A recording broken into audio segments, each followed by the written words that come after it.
Welcome to the New Jersey Institute of Technology website and math podcast. My name is Matan, and today I will be talking about the product and quotient rules of exponents.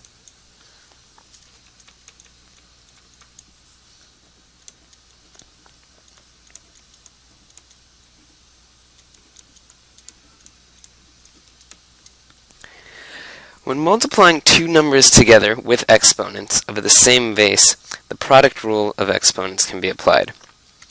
The product rule is this: those two numbers of the same base multiplied together is equal to one new value with the same base as the original two, and an exponent equal to the sum of the exponent of the first two.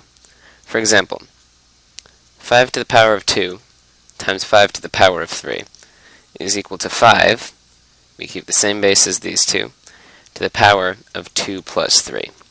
We add the two exponents together to get the new exponent.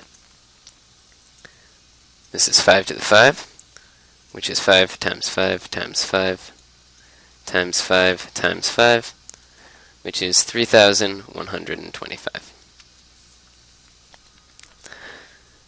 If two numbers are being multiplied together with exponents that do not have the same base, as in this case, 2 to the power of 3 times 3 to the power of 5, the product rule for exponents cannot be applied, and this expression must be evaluated without that rule.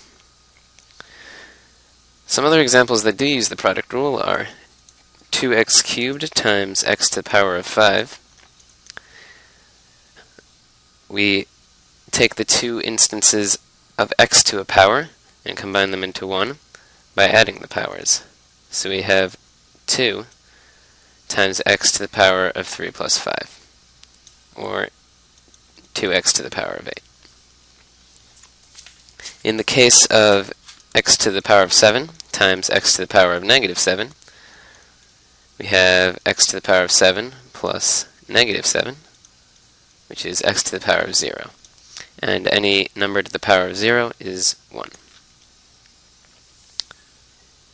In the case of negative 4y squared times 3y to the 7th, we group the numbers in such a way to use the product rule of exponents. So we have negative 4 times 3 times y to the 2nd times y to the 7th. Grouping this way, we see that the y's follow the product rule of exponents. The 3 and the negative 4 multiply to be negative 12.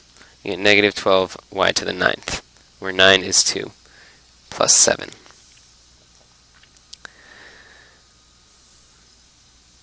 The quotient rule is similar. If there are two numbers that are dividing each other with the same base but different exponents, we can write this as a new expression with the same base and one new exponent of the first, the one from the numerator, minus the exponent from the denominator. So for example, 5 to the power of 3 divided by 5 to the power of 2 is equal to 5 to the power of 3 minus 2, which is equal to 5 to the power of 1, which is equal to 5. Some further examples of this: 5 to the power of 10 divided by 5 to the power of 10 is equal to 5 to the power of 10 from the numerator minus 10 from the denominator, which is 5 to the power of 0, or 1, which is what we would expect from dividing a number by itself. 2 to the power of negative 1 divided by 2 to the power of 3 is equal to 2 to the power of negative 1 minus 3, or 2 to the power of negative 4. This is the reciprocal of 2 to the power of 4, or 1/16. Finally, if we have x to the power of negative 3 divided by x to the power of 5, you get x to the power of negative 3 minus 5, which is x to the power of negative 8, which can also be written as 1 over x to the power of 8, the reciprocal. Thank you for visiting the NJIT website.